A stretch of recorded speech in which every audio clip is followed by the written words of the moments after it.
Umunsi wa 26. Gukura ko kunyura mu bishuko. Hahirwa umuntu udatsindwa ngo akore ikibi iyo ageragejwe, kuko nabisohokamo azahabwa ikamba ry'ubugingo Imana yasezeranije abayikunda. Yakobo igice cya mbere umurongo wa 12. Ibishuko nanyuzemo nibyo byambereye abarimu bakuru mu kumenya Imana. Martin Luther. Buri gishuko ni umwanya ubuhawe wo guhitamo gukora icyiza. Mu nzira yo gukura mu bugingo, ibishuko nabyo bihinduka ibuye ryo kuririraho aho kubigisitaza iyo umaze gusobanukirwa ko buri gihe ushutswe uba ubonye uburyo bwo guhitamo hagati y'icyiza n'ikibi. Muri ibyo byombi ibishuko biguha kwihitiramo icyo ukora. Nubwo ibishuko ariyo ntwaro ya mbere ya Satani yo kukugirira nabi, Imana yo ibishaka kubikoresha kugira ngo igutere gukura. Igihe cyose uhisemo gukora icyiza ukakirutisha gukora icyaha, uba uteye intambwe mu kwitwara nka Kristo. Kugira ngo usobanukirwe ibingibi ugomba kubanza kumenya ibiranga imico ya Yesu. Bumwe mu buryo buhinnye butubwira iyo mico ye ni imbuto z'umwuka.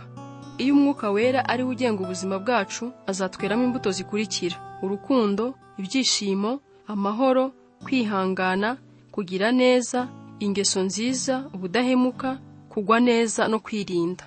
Izo mbuto 9 ni uburyo burambuye bwo gusobanura rya tegeko riruta ayandi, kandi zigaragaza neza ibyarangaga Yesu Kristo. Yesu ni urukundo rutunganijwe rwose, ibyishimo, amahoro, kwihangana na ziriya mbuto zindi zose zibumbiye icyarimwe mu muntu umwe. Kwera imbuto z'umwuka ni ugusa na Kristo. Umwuka wera rero abigenza ate ngo yere ziriya mbuto 9 mu buzima bwawe? Ese aziremeraho ako kanya? Ese uzabyuka rimwe mu gitondo nujya kureba usange zose zakuriye muri wowe? Oya, imbuto iteka zikura kandi zikera buhoro buhoro. Amagambo akurikira akuyemo rimwe mu mahame y'ubugingo akomeye ukeneye kumenya mu buzima. Imana ikuza imbuto z'umwuka muri wowe, yemera kunyura mu bibazo bituma ugeragezwa ukageza aho wumva wagendera mu ngeso zitandukanye n'imbuto z'umwuka Imana ishaka ko wera. Gukura mu mico iteka bisaba guhitamo, kandi ibishuko bitanga uburyo bwiza bwo guhitamo. Urugero, nk'Imana ishaka kutwigisha gukunda, ishyira mu nzira yacu abantu badakunditse. Si ngombwa kugira imico myiza ngo ushobore gukunda abantu beza n'abagukunda. Imana itwigisha kwishima, iducisha mu mibabaro tugeramo tukayihindukirira. Kugubwa neza biva mu buryo ubayeho, ariko ibyishimo nyakuri bituruka mu buryo ubanye n'Imana. Iyo Imana ishaka gukuza amahoro muri wowe, ituma ibintu bitagenda nk'uko wateganyaga, ukanyura mu bihe by'akaduruvayo n'umwijima.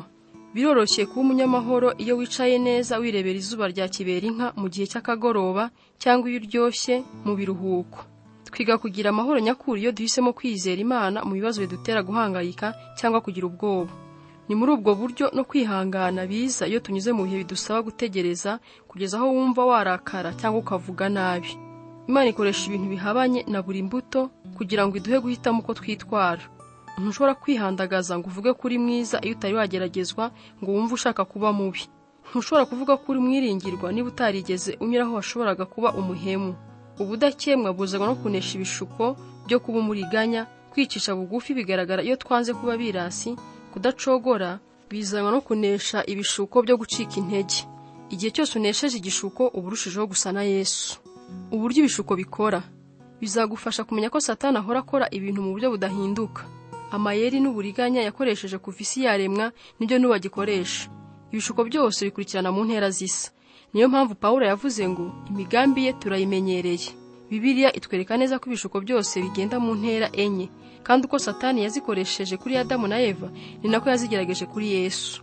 Mu ntambwe ya mbere, Satani arabanza agashaka icyifuzo kikurimo. Gishobora kuba ari icyifuzo kirimo icyaha, nko gushaka kwihorera cyangwa gukandamiza abandi, nk'uko gishobora kuba ari icyifuzo gisanzwe cyemewe nko gushaka gukundwa, guhabwa agaciro cyangwa kunezeza umubiri. Ibishuko bitangira Satani ashyize mu bitekerezo byawe gushyira mu bikorwa icyifuzo kinyuranye n'amategeko y'Imana, cyangwa ihisemo gusohoza icyifuzo cyiza ariko mu buryo butemewe cyangwa mu gihe kitari cyo. Mu bintu byose ujye utinya gufata inzira z'ubusamo. Kenshi ziba zihisha ibishuko. Satani arakongorera ati, ibi ni uburenganzira bwawe, wagombye kwibona nonaha, kandi bizakunyura, bizakure mu mutima, bishobora no gutuma wumva umeze neza kurutaho. Kenshi twibwira ko ibishuko bituruka hanze, nyamara Imana yo ikatubwira ko biva muri twe imbere. Iyo uba udafite kwifuza muri wowe, ibishuko byose nta mbaraga byakugiraho. Ibishuko iteka bitangirira mu mutima, ntabwo bituruka mu byo unyuramo. Yesu yaravuze ati, kuko mu mitima y'abantu havamo imigambi mibi, guheheta no gusambana, kwiba no kwica, kwifuza kubi, kugira nabi, uburiganya, iby'isoni nke, ishyari, kubeshyera abandi, ubwibone n'ubupfu. Ibyo bibi byose biva mu muntu. Yakobo abivuga neza ko hari igitero cy'ibyifuzo bibi birwanira mu mitima. Intambwe ya kabiri mu nzira yo kugwa mu gishuko ni ugushidikanya. Satani akugerageresha kuguteramo gushidikanya iby'Imana yavuze kuri icyo cyaha, akubwira ngo ese koko Imana yavuze ko atari byo? Ese Imana ibi ntiyaba yarabivuze ibibuza abandi cyangwa ibibuza ariko mu gihe kitari nk'iki? Ese ubundi Imana yanga kumererwa neza? Bibiliya iratuburira ngo mwirinde, ntimwemerere ibitekerezo bibi cyangwa gushidikanya kubatera gutera umugongo Imana ihoraho. Intambwe ya gatatu ni ikinyoma. Satani ntashobora kukubwira iby'ukuri kuko yitwa se w'ibinyoma. Ikintu cyose azakubwira kizaba ari ikinyoma cyangwa ari ukuri kutuzuye. Iteka ryose Satani azaguha ibinyoma bye abisimbuza iby'Imana yavuze mu ijambo ryayo. Satani azakubwira ati ntimuzapfa, muzamenya ubwenge kuruta Imana. Ntacyo bizagutwara, nta n'uzabimenya, kandi bizagukemurira ibibazo. Ikindi kandi n'abandi bose niko bagenza. Niba ari n'icyaha ni gato cyane ntacyo gatwaye. Ariko burya akaha gato ni nko kuvuga ngo ntwite indano. Amaherezo namwe birashyira bikajya ahagaragara. Intambwe ya kane ni ukutumvira. Amaherezo urangiza ushyira mu bikorwa icyo gitekerezo wakomeje gucunda mu mutima wawe. Icyatangiye ari igitekerezo gusa kikarangira gihinduka imyitwarire. Amaherezo umuntu yumvira icyamutwaye umutima, ukemera ibinyoma bya Satani ukagwa mu mutego. Yakobo yatuburiye kwirinda agira ati twoshywa iyo dukuruwe kandi tukagwa mu mutego w'ibyo turarikiye. Nuko iryo rari riratwita rikabyara icyaha, icyaha nacyo cyamara gukura kikabyara urupfu. Ntimukayobe bene data bakundwa. Kunesha ibishuko. Kumenya neza uburyo ibishuko bikora bigira umumaro, ariko hari intambwe zihariye ukwiye gukurikira kugira ngo ubitsinde. Icya mbere, wange gukuka umutima. Abakristo benshi baterwa ubwoba kandi bagacibwa intege n'ibitekerezo birimo ibishuko, bagahorana umutima ubacira urubanza wo kumva batarakura ngo bagere aho batakigeragezwa. Bakumva bafite isoni zo kuba bagishukwa. Ibyo rero ni ukutumva neza kuba mukuru mu bugingo icyo bivuga. Ntabwo uzigera ukura ngo ugere aho utagishukwa. Mu buryo bumwe, niwumva ushutswe ujye ubyishimira nk'ikimenyetso cyo gushimwa.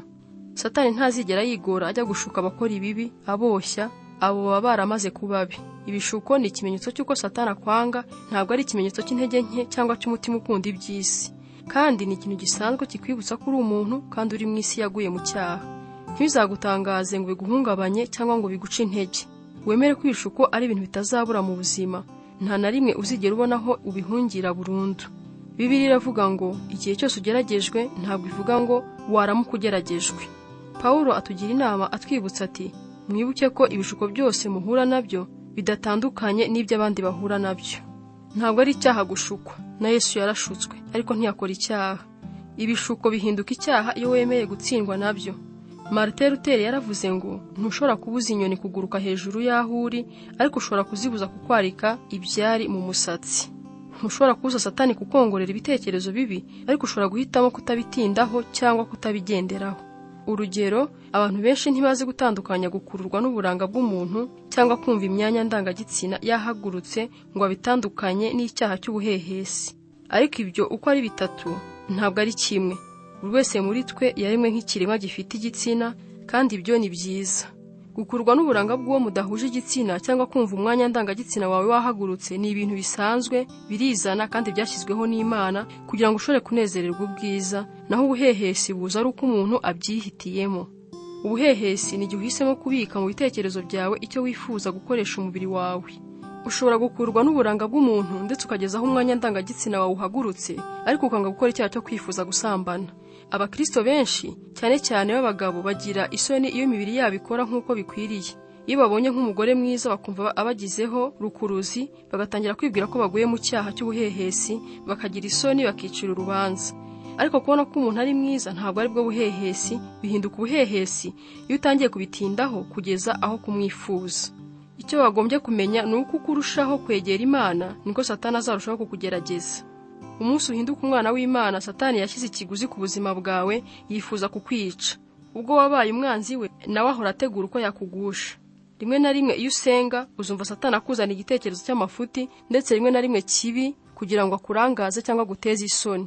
Ntibikaguhangayike cyangwa ngo bigutere isoni, ahubwo ujye uzirikana ko Satani atinya amasengesho yawe kandi azakora uko ashoboye kose ngo ayahagarike. aho kwicira urubanza uvuga ngo nshobora nte gutekereza ikintu nk'iki, ujye ugifata nk'ikirangaza Satani ashyize imbere yawe, wongere utumbire Imana. Icya kabiri, umenye neza ibikugerageza, uhore witeguye guhangana nabyo. Hari ibintu unyuramo ukumva bigukururira mu bishuko kurusha ibindi. Hari ibintu unyuramo bigahita bigusitaza ako kanya, hari n'ibindi unyuramo ntugire n'icyo wumva. Ibyo bigusitaza nibyo wihariye, byerekana aho ufite intege nke, kandi birakwiye kumenya ibyo ari byo neza, kuko Satani nawe aba abizi. Satani azi neza aho ugera ugasitara, kandi buri gihe aba ashaka uburyo yakunyuzaho hari iyo mitego. Petero aratuburira ati mube maso. Satani abunze nk'intare, kandi ashaka uko yabwa gitumo murangaye. Ujye uhora wibaza uti nshukwa cyane iyo ndi kumwe nande, iyo ndi kumwe n'inshuti zanjye, abo dukorana, ikivunge cy'abantu ntazi, iyo ndi jyenyine. Wongere wibaza uti nshukwa cyane iyo meze nte mu mubiri. Birashoboka ko ari igihe uba unaniwe, uri wenyine cyangwa ufite irungu, igihe wigunze cyangwa uhangayitse. Birashoboka kandi ko biba igihe wagize ikikubabaza, iyo ufite umujinya cyangwa uhagaritse umutima, cyangwa iyo wishimiye intsinzi cyangwa wumva unezerewe mu buryo bw'umwuka. Wagombye kumenya neza uburyo bwawe bwihariye bwo gushukwa, maze ukitegura kwirinda ibyo bikugusha uko ushoboye kose. Bibiliya itubwira kenshi ko dukwiye guhora twiteguye ibishuko kandi tukabitsinda.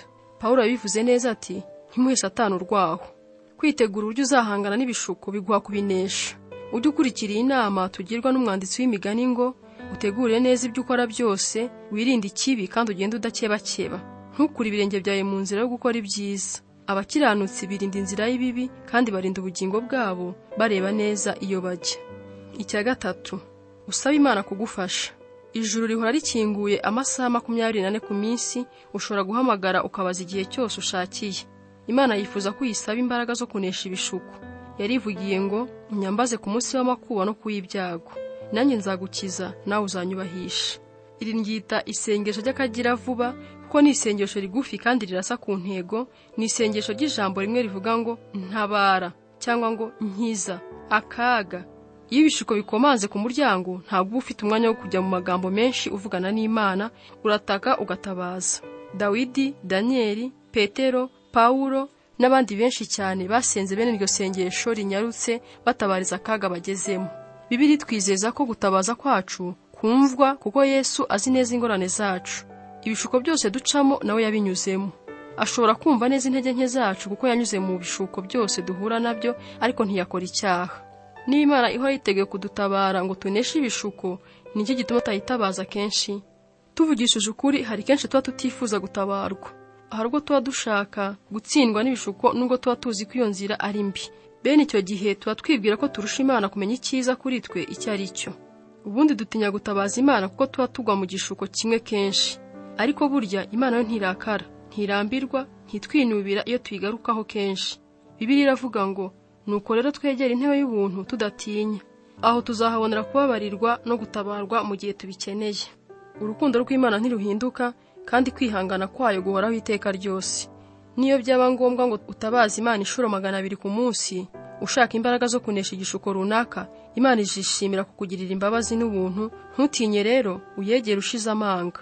Uyisaba imbaraga zo gukora ibikwiye, kandi wizere ko iziguha. Ibishuko bidutera kwishingikiriza ku Mana. Nk'uko imizi y'igiti ikomera cyane uko imiyaga ikinyeganyeza, ni nako urushaho gusa na Yesu buri gihe usinze igishuko. Iyo usitaye ukagwa, kandi bishobora kukubaho, ntuzagire ngo ibyawe birakurangiranye. Aho kwemera kuneshwa cyangwa gucika intege, utumbira Imana, wizere ko igufasha, kandi wibuke igihembo kigutegereje. Iyo abantu bageragejwe ariko bagakomeza bagakomera, baba bakwiye kwishima, kuko nibamara kugaragaza kwizera kwabo, Imana izabagororera ubugingo buhoraho. Gutekereza ku ntego y'ubuzima bwanjye. Ingingo yo kuzirikana. Buri gishuko ni uburyo bwo guhitamo icyiza. Umurongo wo gufata mu mutwe. Imana iha umugisha abantu bihanganira ibagerageza. Nyuma y'ibyo bazahabwa ikamba ry'ubugingo Imana yasezeranije abayikunda. Yakobo igice cya 1 umurongo wa 12. Ikibazo cyo gutekerezaho. Nuwuhe muco wa Kristo uzawukuriye muri jye, ninesha igishuko kigaruka kenshi mu buzima bwanjye?